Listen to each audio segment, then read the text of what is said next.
Georgia State honors members of the U.S. Army Forces during their annual Veterans Recognition Ceremony. And the Georgia State men's basketball team gets their season started with the largest margin of victory in program history.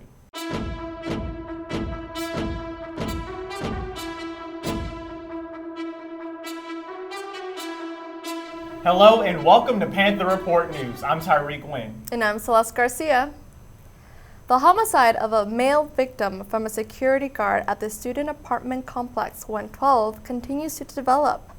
We turn to PRN Maya Grant, who is on location right now. So Maya, what's the latest on the story? Yes, Celeste. We're still looking into the story of Deontay Davis, the victim who died after an altercation with the 112 Cortland building security officer. A spokesperson from 112 stated, quote, "We are saddened that this unforeseen incident has happened and extend our sympathies to Mr. Davis's family and friends. Our priority has always been the safety of our residents, and we are assisting the law enforcement authority with the investigation." According to the Atlanta Police Department, Davis's death is being ruled a homicide and the officer is not being charged. Back to you guys in the studio. Georgia State University held a ceremony in Delberg Hall to recognize Veterans Day.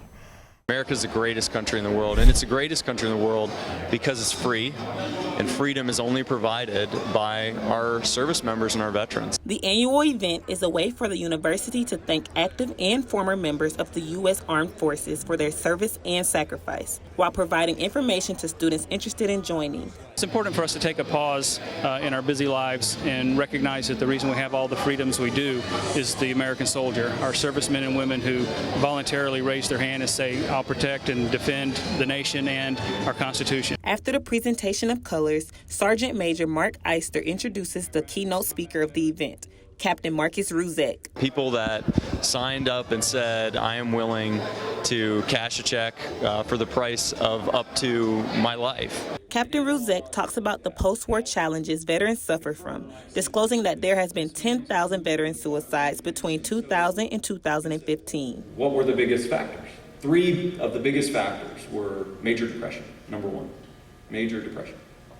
Substance abuse and addiction, number 2. And the third was mis- or undiagnosed traumatic brain injuries. He says veterans should be welcomed home with open arms and love. They need to be integrated back into society so they can continue to lead and continue to be leaders in their communities and back in this country. He also shares a personal story about a close friend whose mental health suffered after serving in the Army. On Thanksgiving morning, he told his wife, "I'm going to end my life." He helped his friend through his hard times, and now Captain Ruzek currently works as the program director of the Marcus Foundation, where he helps other veterans in need. Look, I have the best job in the world. I get to go out and figure out the best ways to support my comrades, my buddies, our veterans. And so every day I get to wake up and kind of live the dream job. In Dahlberg Hall, Karen Nelson, PRN. So powerful. Panther Report sends our sincerest appreciation to all of the active and former members of the U.S. military. Your sacrifices are not in vain. Yes, thank you. So, Tyreek, the Georgia State football team was on a bye week, right? Absolutely, yes they were. Let's turn now to Crystal White for the most recent updates on Georgia State football and other sports. Crystal? How's it going, everyone? I'm Crystal White, and welcome to Primetime. That's right, Tyree. While Georgia State's football team may have had a bye week last week, the fun never stops for the Panthers. Reporter Nigel Butler spoke with defensive captain Remy Lazarus about the Panthers' preparation for ULM. The team is coming off a bye week, and Remy Lazarus speaks on how important it is to be able to get some rest. The bye week was important. We had a lot of physical games, a Coastal Carolina game, an option team, so that's a lot of downhill run fits. Then followed up with Army. You know how physical that game was if you watched it. Georgia State has 2 conference games coming up. The Panthers will play ULM Saturday at 5 p.m., following with the previously ranked App State next weekend. We haven't really talked about App State or thought about them much, to be honest. Obviously, you know they're coming up, very good team. We know they were ranked, all that type of stuff. But, I mean, if you overlook anybody in the Sun Belt, you're going to lose. So we can't do that this week when we face ULM, a very good quarterback, good running back, explosive offense. So we can't overlook them to look at App State at all. Nigel Butler with Panther Report News. While the praise for the Panthers' record-breaking start may go to Remy Dan Artre, success would not be possible without the hard work and dedication of linemen like Hunter Atkinson. PRN's Anthony Patterson sat down with Atkinson to talk about his life on the line. Take a look.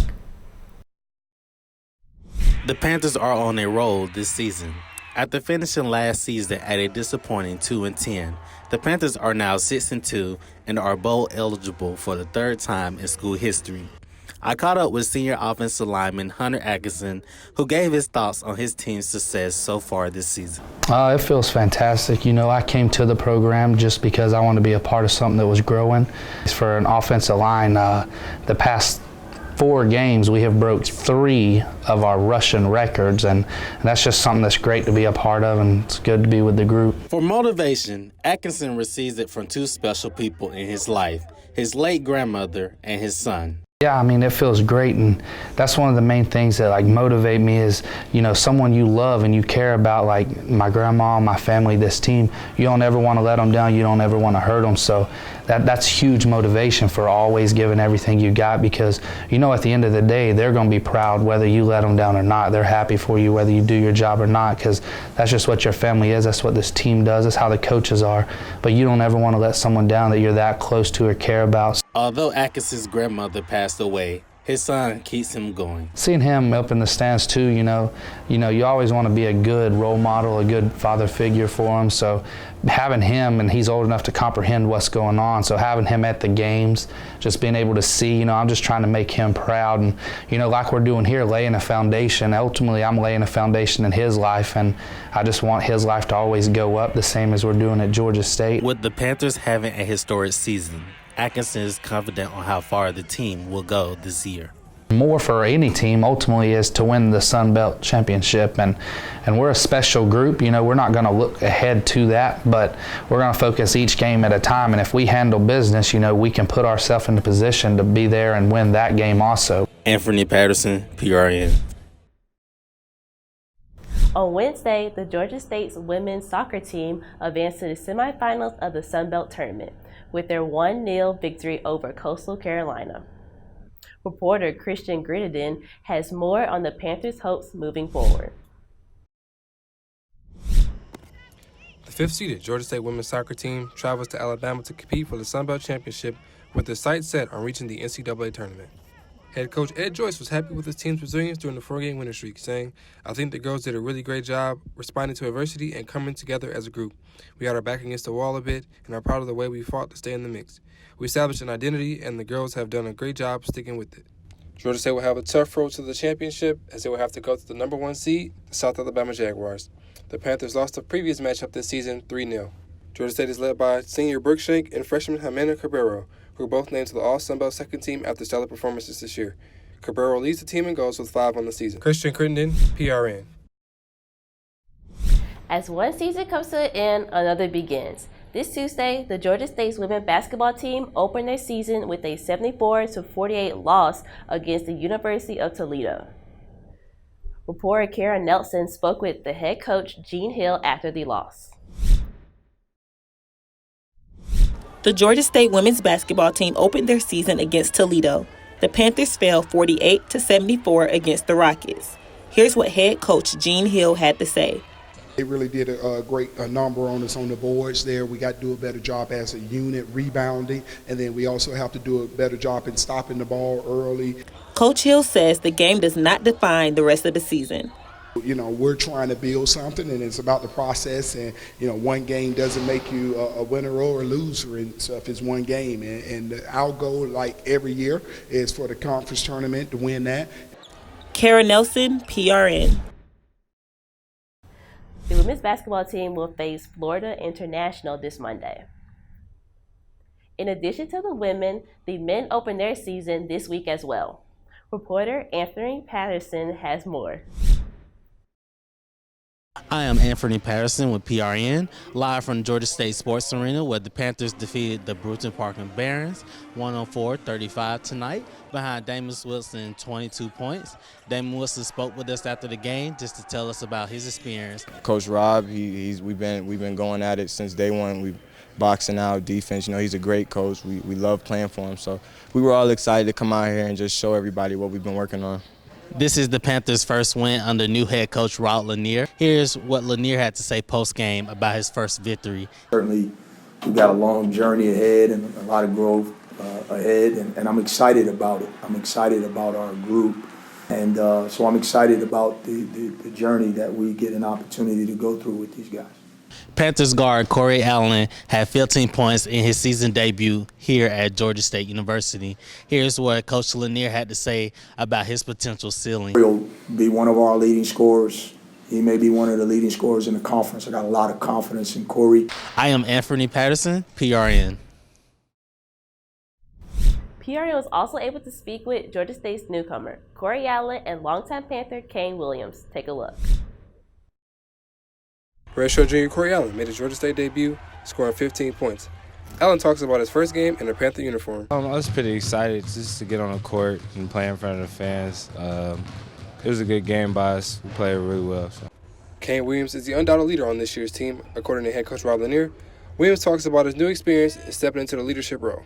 It's been fun. It's been a learning experience for me because, I'm new to it at the college level at least, and I'm just learning as I go, learning my teammates, they learning me. Christian Crittenden, PRN.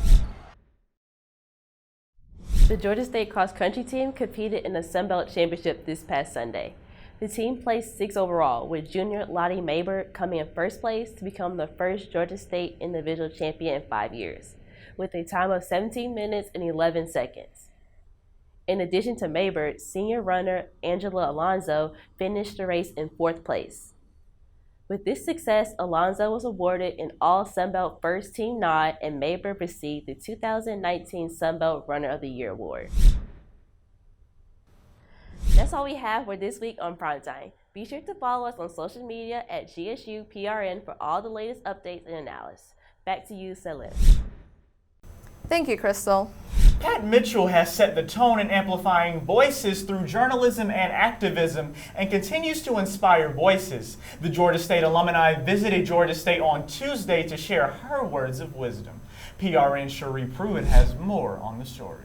Georgia State. I do believe, Valerie, that it's going to take all of us being a lot more willing to take risks and to do whatever is necessary. Students and colleagues alike come out to network and hear from the media businesswoman Pat Mitchell.